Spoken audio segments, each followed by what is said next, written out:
Let the identity go that you aren't a business person or that you aren't good with numbers.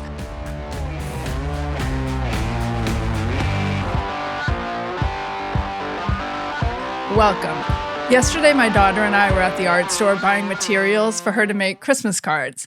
When we were standing in line to pay, I said something to her like, I wish I was good at art. And she is. She is very, very talented. And I have always wanted to be better at art because it just seems magical to me. Her response to me was, we're all good at different things. I'm good at art and you're a good businesswoman. And then she followed that up with, in quotes, I'm not good with numbers. It just doesn't make sense to me. And I said to her, funny you should say that because that is the subject of tomorrow's podcast episode. And here we are. I mentioned to her that so many creatives or wedding industry professionals that I know or have worked with say something similar to that with regularity. I'm not good at the business side. I'm not good with money. I know nothing about finance. I hate Excel. I can't figure out QuickBooks. I've never been good at numbers. They scare me. I suggested to her that how does she know she's truly not good at it? Could it be that she's never tried or learned the skill?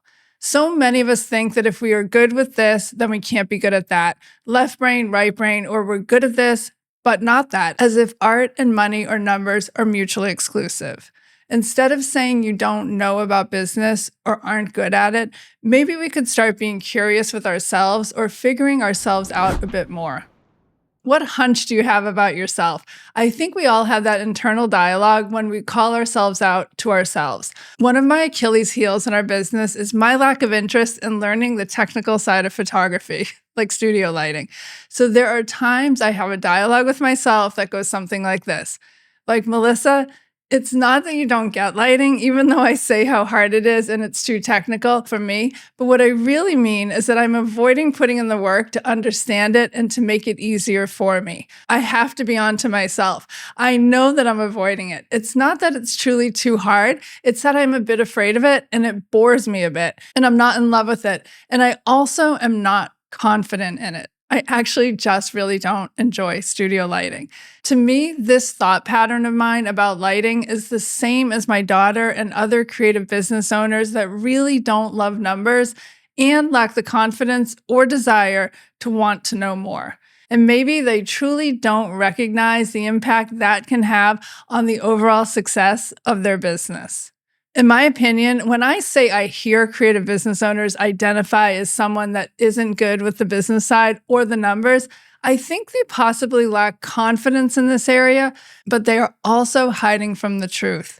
We need to take a look at these thoughts we have. Next time you're about to tell someone how bad you are at numbers or you don't know anything about personal finance or business finance, change that to, I'm learning more about business or my numbers or finance. I'm working on becoming more knowledgeable and the steps I need to take.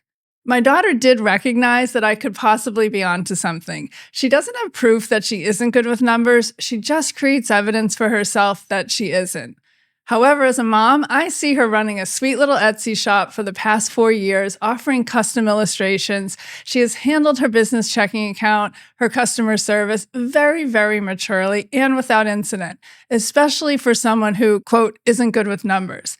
But I can see that her fear of numbers and the great unknown is holding her back. She's reluctant because she isn't sure of herself. Oh, and I meant to mention earlier that you should grab your journal for this podcast episode.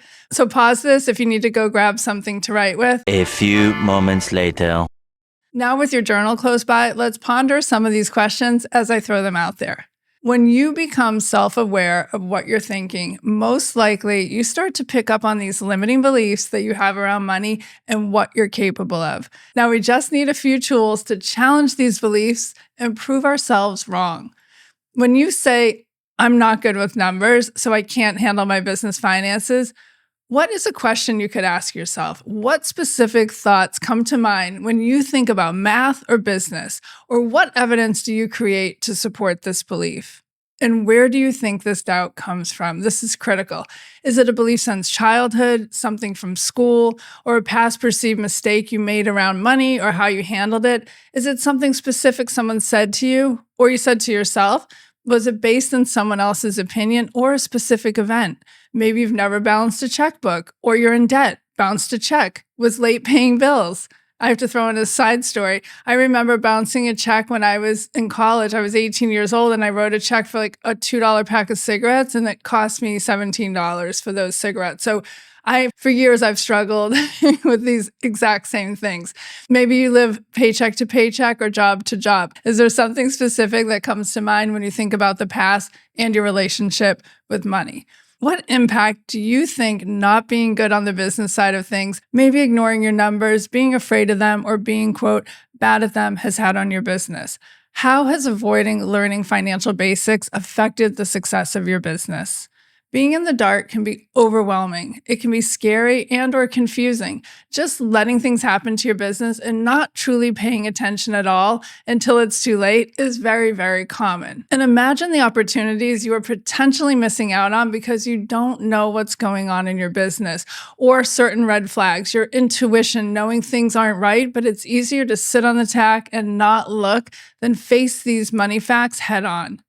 I have heard so many times how clients just don't recognize that the writing was always on the wall when it came to why their business was stuck, floundering, or not growing to the potential it could, simply because they just chose to not look at their numbers. Grab your pen again and ponder these questions. And remember, I ask none of these questions for you to get mad at yourself or to question yourself negatively. This podcast episode is meant to bring awareness to something that, if you change the way you think about your relationship with your business and the money side of things, you might find yourself having an easier business to run, a business that you love even more and that loves you more by giving back in ways you may never have imagined possible. Back to the journal prompts, ask yourself these questions. How has this money belief affected your confidence in running your business? Has it ever stopped you from pursuing growth opportunities? What would your business look like if this belief wasn't holding you back? Now let's challenge this belief a bit. This is in quotes. Is it absolutely true that you're not good at math? Or is it possible you've just never had the right resources or support? Or never dove in because maybe it didn't interest you enough, kind of like my lighting reference. Or you didn't recognize how important knowing numbers are to the health of your business. Or is it absolutely true that you really aren't good with the business side of things? I don't think so. I think you probably just need to develop this skill set, and I know you can.